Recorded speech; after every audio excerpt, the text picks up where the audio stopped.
കടലാക്രമണവും ശക്തമാകുന്ന ഒരു സാഹചര്യമൊക്കെയാണ്. എറണാകുളം കണ്ണമാലിയിൽ കടൽക്ഷോഭം ശക്തമാകുന്നു. ആജ്ഞ രവീന്ദ്രൻ ചേർന്നു. ആജ്ഞ, എല്ലാ കാലവർഷക്കാലത്തും ഈ കെടുതി അവസാനിക്കാതെ നിൽക്കുന്ന ഒരു സ്ഥലം കൂടിയാണ് കണ്ണമാലി. ഇതേത് തരത്തിലാണ് ഇത്തവണ കടലാക്രമണം ശക്തമായിരിക്കുന്നത്?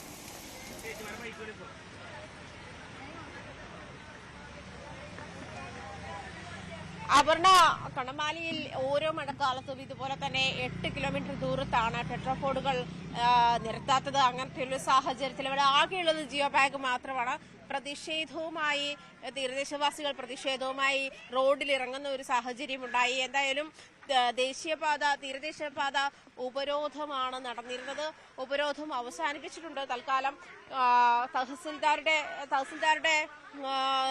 മധ്യസ്ഥതയിൽ പ്രതിഷേധക്കാരുമായി നടത്തിയ ചർച്ചയിൽ അവസാനം തൽക്കാലത്തേക്ക് ഉപരോധം അവസാനിപ്പിച്ചിരിക്കുകയാണ്. ADB ഫണ്ട് അനുവദിച്ച നടപടികൾ സ്വീകരിക്കുമെന്ന് കലക്ടറും അറിയിച്ചിട്ടുണ്ട്. ചേച്ചിമാരോട് തന്നെ നമുക്ക് ചേച്ചിമാരെ എന്താണ് അച്ഛന്മാര് പോകും ഉപരോധം അവസാനിപ്പിച്ചോ? അവസാനിപ്പിക്കാൻ കടലുകാർ വരുമ്പോ എന്നിട്ട് മതിയാ ഞങ്ങൾ പറയാളൊക്കെ ഞാൻ കടൽ കയറ്റത്തിന് ഒരു അവസാനമില്ല. കഴിഞ്ഞ കൊല്ലം ഇപ്പൊ 6 വർഷമായിട്ട് ഞങ്ങൾ അനുഭവിക്കുന്നതാണ്. ഇപ്പൊ രാവിലെ വന്ന് ഞങ്ങൾ ഉപരോധം നടത്തിയിട്ട് ഇപ്പൊ അവസാനിപ്പിച്ച് ഞങ്ങൾ ഇപ്പൊ മാറി നിൽക്കണേണ്. ഇപ്പൊ അടുത്തത് കടൽ കയറ്റം അടുത്ത് വരാൻ പോണ്. 12-12 കഴിയുമ്പോ തന്നെ അടുത്ത കയറാൻ തുടങ്ങും. ഞങ്ങൾ വെള്ളത്തിലാണ്. 6 വർഷമായിട്ട് ഞങ്ങൾ വെള്ളത്തിലാണ്.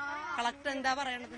എന്ത് പറഞ്ഞു? അവിടെ പോയി ഇരുന്ന് കളക്ടറേറ്റ് MLA നിലമ്പൂര് UDF ജയിക്കുവാൻ നോക്കാൻ പോയേക്കണം. ഞങ്ങൾ ഇവിടെ റോട്ടേ കിടക്കണം.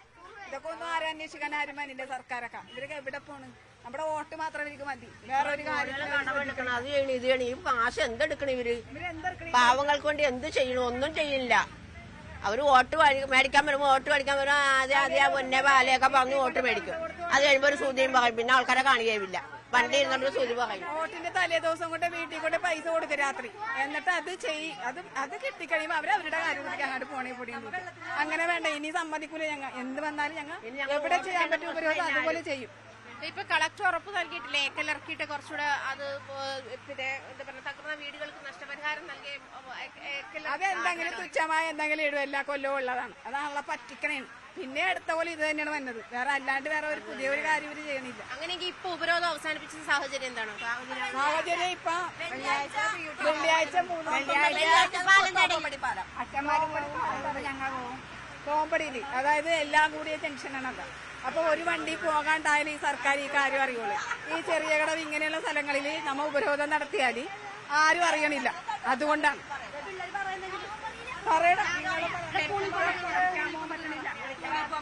എന്റെ വീട്ടിലധികം അങ്ങനെ അധികം വെള്ളം കയറണേ. ഇവരുടെ വീട്ടിലെ ഭയങ്കരമായിട്ട് വെള്ളം കയറണേ. എന്റെ വീടിന്റെ ആ പുറകില് അടിയിന്ന് വെള്ളം എടുക്കോണ്ട് ഇവരുടെ രണ്ടുപേരുടെയും വീട്ടിലെ വെള്ളം കയറണേ. എന്റെ വീട് പുറകിൽ എന്റെ വീട് കടലിന്റെ അടുത്താണ്. അപ്പൊ എന്റെ വീട്ടിൽ അധികം കയറുണ്ട് വെള്ളം. പിന്നെ എന്റെ വീട്ടിൽ സ്കൂളിൽ പോകാൻ പറ്റുന്ന അവസ്ഥയുണ്ട്. കഴിഞ്ഞ മഴക്കാലത്തും മഴയത്തും നമ്മൾ കണ്ടതാണ്. കഴിഞ്ഞ ന്യൂനമർദ്ദത്തിലും നമ്മൾ ഇവിടെ നിന്നും തന്നെ കണ്ടതാണ്. അതായത് കടല് കയറുകയും അമാവാസി ദിവസം ഈ പ്രദേശത്തുള്ള വീടുകൾ മുഴുവൻ വെള്ളത്തിൽ മുങ്ങുകയും അതുപോലെ തന്നെ ഈ സെപ്റ്റിക് ടാങ്കിലെ മാലിന്യം ഉൾപ്പെടെ ആ വെള്ളത്തിൽ കലർന്ന് വീടുകൾക്കുള്ളിലേക്ക് കയറുന്ന ഒരു സാഹചര്യത്തിന് അങ്ങേയറ്റം ദുഷ്കരമായ അവസ്ഥ തന്നെയാണ് അവിടെയുള്ളത്. ഈ 8 കിലോമീറ്റർ ദൂരത്ത് ടെട്രാപോഡുകൾ നിരത്താത്തതും ജിയോ ബാഗ് കൊണ്ടുള്ള സംരക്ഷണം മാത്രമാണ് ഇവിടുത്തെ തീരത്ത് ഉറപ്പിച്ചിരിക്കുന്നത്. അങ്ങനെ ഒരു സാഹചര്യത്തിൽ 8 കിലോമീറ്റർ ദൂരത്ത് മറ്റുള്ള ഭാഗങ്ങളിലേക്കുള്ള ശക്തിയോടുകൂടി തിര ഇവിടേക്ക് കയറുകയും അതായത് മറ്റു ഭാഗങ്ങളിലൊക്കെ ടെട്രാപോഡ് ഉള്ളത് കൊണ്ടും സംരക്ഷണ ഭിത്തി ഉള്ളത് കൊണ്ടും ഒക്കെ അവിടേക്ക് തീരത്തേക്ക് അത്ര ഒരു ഊക്കോടുകൂടി തിര വന്നു കയറുന്ന ഒരു സാഹചര്യമില്ല. പക്ഷേ ഇവിടെ അങ്ങനെയല്ല. ആ പ്രദേശത്തു കൂടിയുള്ള ശക്തി മുഴുവൻ ആർജിച്ചാണ് ഇവിടേക്ക് കണ്ണമാലിയുടെ ഈ പ്രദേശത്തേക്കൊക്കെ വെള്ളം കയറുന്ന ഒരു സാഹചര്യം. എന്തായാലും തീരദേശപാത ഉപരോധിച്ചിരിക്കുകയാണ് നാട്ടുകാർ. ഇപ്പോൾ തഹസിൽദാരുടെ മധ്യസ്ഥതയിൽ തൽക്കാലത്തേക്ക് ഉപരോധം അവസാനിപ്പിച്ചെങ്കിലും അവർ അടുത്ത ദിവസങ്ങളെ അതായത് വെള്ളിയാഴ്ച തോപ്പുംപടി പാലം ഉപരോധിക്കുന്ന ഒരു സാഹചര്യത്തിലേക്ക് നീങ്ങുകയാണ്.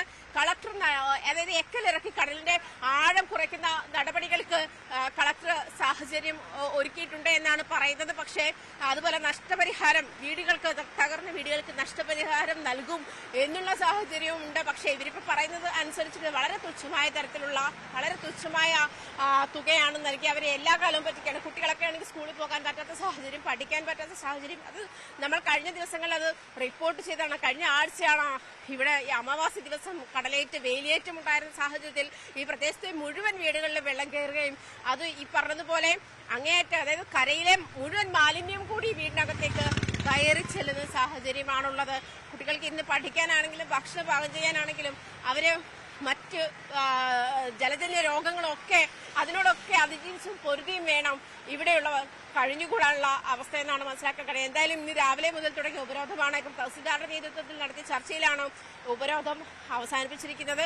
എന്നിരുന്നാൽ പോലും വെള്ളിയാഴ്ച തോപ്പുംപടിയിൽ പാലം തടയും എന്ന് തന്നെയാണ് തീരദേശവാസികൾ പറയുന്നത്.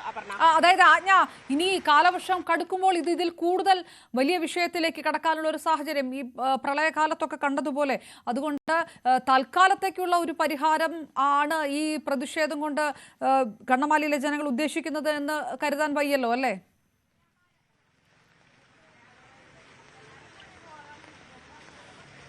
അങ്ങനെ കരുതാൻ പറ്റില്ല. കാരണം കഴിഞ്ഞ ഒരു 5 വർഷമായി ഇവർ ഈ പറയുന്ന വേലിയേറ്റ പ്രശ്നവും അല്ലെങ്കിൽ കരയിലേക്ക് കയറുന്ന പ്രശ്നം അവര് തീവ്രമായി അനുഭവിക്കുന്ന ആളുകളാണ്.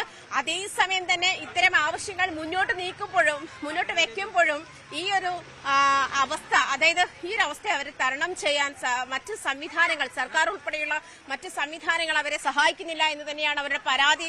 ഈ പരാതി നിലനിൽക്കുമ്പോൾ തന്നെയാണ് അത് ശക്തമായ പ്രതിഷേധവും പരാതിയും നിലനിൽക്കുന്ന സാഹചര്യത്തിൽ പോലും കടൽ കയറി വന്നാൽ അതിനെ പ്രതിരോധിക്കാനുള്ള ഒരു സാഹചര്യവും ഈ പ്രദേശത്തില്ല എന്നുള്ളതാണ്. പ്രത്യേകിച്ചും ഈ 8 കിലോമീറ്റർ ദൂരത്ത് കടൽ സംരക്ഷണ ഭിത്തി ഇല്ലാത്തത് കൊണ്ട് തന്നെയാണ് ഈ പ്രദേശത്ത് അതിരൂക്ഷമായി തന്നെ കടൽ കയറുന്ന ഒരു അവസ്ഥയുള്ളത്. ഈ ഒരു സാഹചര്യത്തിൽ തന്നെ ഇപ്പോൾ നമുക്ക് ഈ വഴിയിലൊക്കെ കാണുന്ന മാലിന്യങ്ങളൊക്കെ കടൽ കയറി വന്നാൽ റോഡിലേക്കും വീടുകളിലേക്കും ഒക്കെ ഇങ്ങനെ കയറി പോകുന്ന അല്ലെങ്കിൽ വീടുകൾ മുങ്ങുന്ന സാഹചര്യമാണ്. അത് കഴിഞ്ഞ തവണ ഒരാഴ്ച മുൻപ് വന്നപ്പോൾ നമ്മൾ തന്നെ നേരിട്ട് അനുഭവിച്ചതാണ്.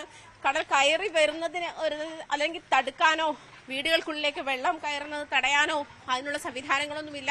എക്കലിറക്കി കടലിന്റെ ആഴം കുറയ്ക്കാമെന്ന് ഉറപ്പ് നൽകിയിട്ടുണ്ട്. പക്ഷേ അത് കഴിഞ്ഞ കുറെ വർഷങ്ങളായി ഇവിടുത്തുകാർ കേൾക്കുന്ന ഉറപ്പ് മാത്രമാണ്. അത് എപ്പോഴും ലംഘിക്കപ്പെടുന്നു എന്ന് തന്നെയാണ് അവർ പ്രധാനമായും മുന്നോട്ട് വയ്ക്കുന്ന പരാതി. അത് തന്നെയാണ്. എന്നിരുന്നാൽ പോലും ഈ നഷ്ടപരിഹാരം അതായത് കടൽ കയറി വീടുകൾക്ക് നാശനഷ്ടമുണ്ടായ വീടുകൾക്ക് നഷ്ടപരിഹാരം നൽകാമെന്നും ഉറപ്പ് നൽകിയിട്ടുണ്ട്.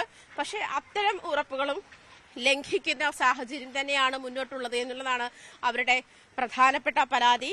ഈ ഇപ്പോൾ നമ്മൾ കാണുന്ന ഈ പ്രദേശങ്ങളിലൊക്കെ അതായത് പ്രത്യേകിച്ചും ബേസ്മെന്റ് വളരെ താഴ്ന്നു നിൽക്കുന്ന വീടുകളാണ്. ഇവിടെയൊക്കെ ഈ വഴികളിൽ കാണുന്ന ഈ മാലിന്യമൊക്കെ വീടുകൾക്കുള്ളിലേക്ക് കയറി അവരുടെ ജീവിതം അങ്ങേറ്റം ദുസ്സഹമാകുന്ന സാഹചര്യമാണ് നിലവിൽ ഈ പ്രദേശത്തുള്ളത്. ഈ പ്രദേശത്തുകാർ അങ്ങേയറ്റം ദുഷ്കരമായ ഒരു ജീവിത സാഹചര്യത്തിലൂടെയാണ് കടന്നു പോകുന്നത്. അതുകൊണ്ട് തന്നെയാണ് അവർ ഈ കഴിഞ്ഞ ഒരു 3 വർഷമായി ഈ തീരത്ത് കടൽ ഭിത്തി സംരക്ഷണം ഉണ്ടാക്കാം, കടൽ ഭിത്തി കെട്ടി സംരക്ഷണം ഉണ്ടാക്കാം, അല്ലെങ്കിൽ ടെട്രോപാഡ് ഉപയോഗിച്ച് അല്ലെങ്കിൽ ടെട്രോപോഡുകൾ നിരത്തി സംരക്ഷണം ഉറപ്പിക്കാമെന്ന് പറയുമ്പോഴും അത്തരം സാഹചര്യങ്ങളും അത്തരം സംവിധാനങ്ങളും ഉണ്ടാകുന്നില്ല എന്ന് തന്നെയാണ് അവരുടെ പ്രധാനപ്പെട്ട പരാതി. ഇവിടെ ആകെയുള്ളത് ജിയോ ബാഗുകൾ നിരത്തിയുള്ള സംരക്ഷണം മാത്രമാണ് നിലവിലുള്ളത്. ആജ്ഞ രവീന്ദ്രനാണ്. വർഷങ്ങളായി തുടരുന്ന പ്രതിസന്ധിക്ക് പരിഹാരമാകുന്നില്ല. ഓരോ മഴക്കാലത്തും കടലാക്രമണം കാരണം വീട് വിട്ടു പോകേണ്ട സ്ഥിതിയിലേക്ക് തീരപ്രദേശത്തുള്ളവർ മാറുന്നു. വലിയ പ്രതിഷേധത്തിലേക്ക് കൂടി കടക്കുകയാണ് ജനത എന്നുകൂടിയാണ് ആജ്ഞ റിപ്പോർട്ട് ചെയ്തത്.